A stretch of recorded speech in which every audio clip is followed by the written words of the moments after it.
So, so, I just spent $45 on a planner that I'm currently using as a coaster for my iced coffee. Yeah, we're off to a great start. You know that feeling, right? It's that weird manic energy that hits somewhere between December 27th and January 1st.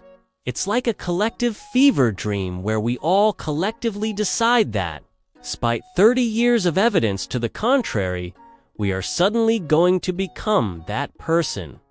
You know that person?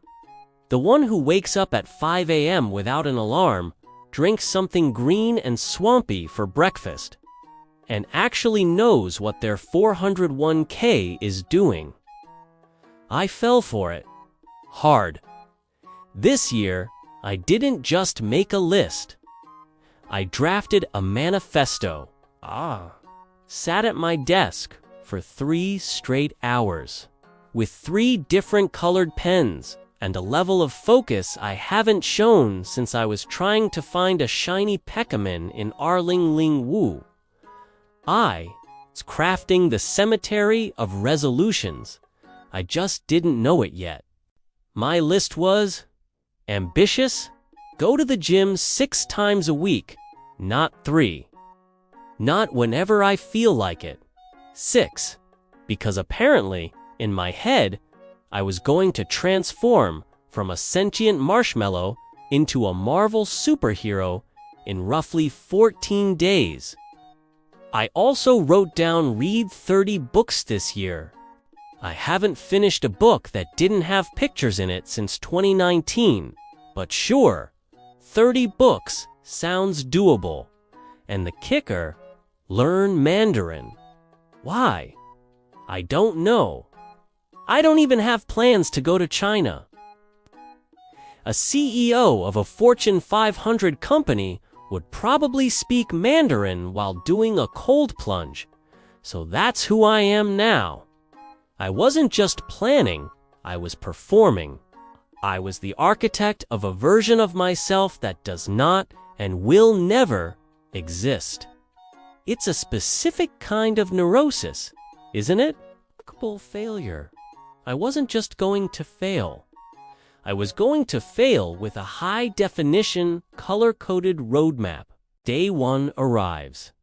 New Year's Day, the sun is shining, the air is crisp, and I am incredibly hungover.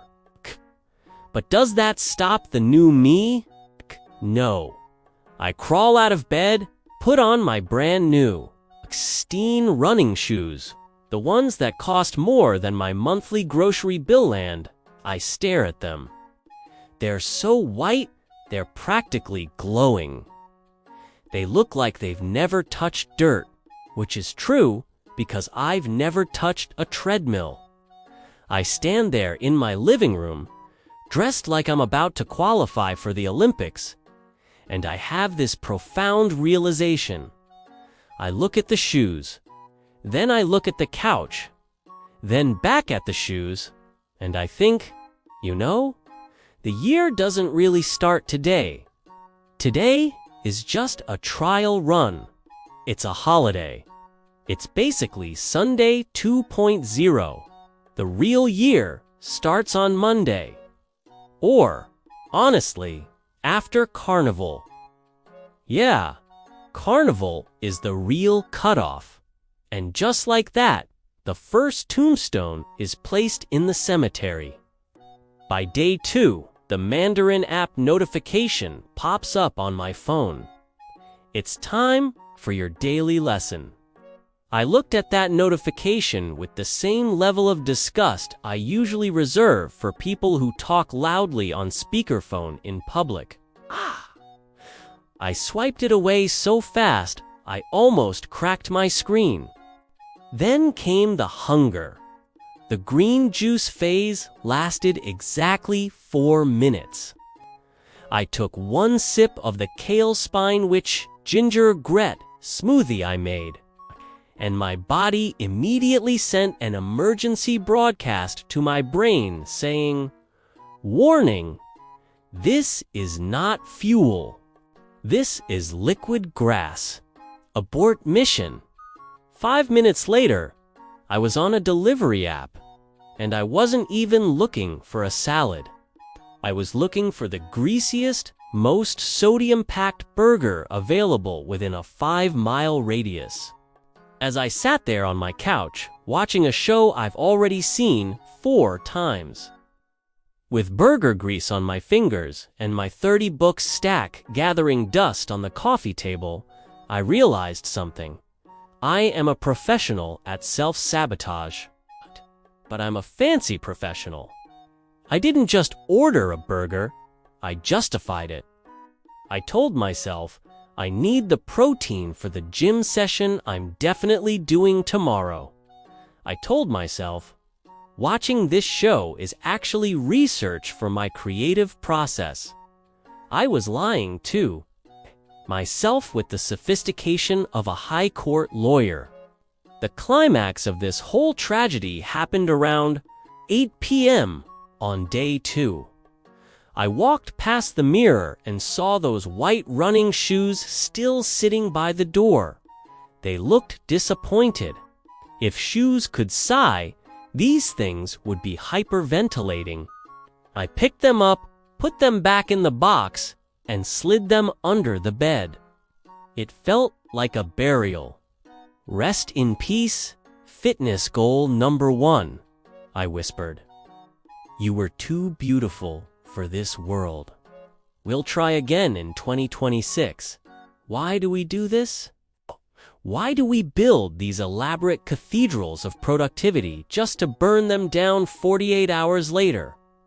I think it's because we're in love with the idea of the person we could be, but we're absolutely terrified of the work it takes to get there. It's easier to buy a $45 planner than it is to actually change a habit. The planner feels like progress. The list feels like a win. We get the dopamine hit from the planning without ever having to do the doing. It's a planned failure. We set the bar so high that when we inevitably trip over it, we can say, well, it was an impossible goal anyway. Nobody can learn Mandarin and run 6 miles a day while working a 9-to-5. It gives us an out. It's a safety net made of high expectations. So, if you're currently sitting on your couch, surrounded by the wreckage of your own 48-hour resolutions, don't feel bad. You're not a failure. You're just a very organized procrastinator. You've built a beautiful cemetery, and honestly, that takes talent. Maybe next year, my only resolution will be to stay exactly the same. That way, when I order a burger and watch Netflix on day 2, I can check it off the list and feel like a total overachiever. Anyway, that's my life. A series of very expensive planners and very cheap excuses. But hey, at least my coffee has a nice coaster now. If you've already buried a resolution this week, let me know in the comments. What was the first thing to go? The gym, the diet, the sudden urge to learn a dead language. Let's be losers together. Hit that subscribe button for more tales of my chaotic existence. I'll see you in the next one unless I decide to quit this too. Just kidding, mostly.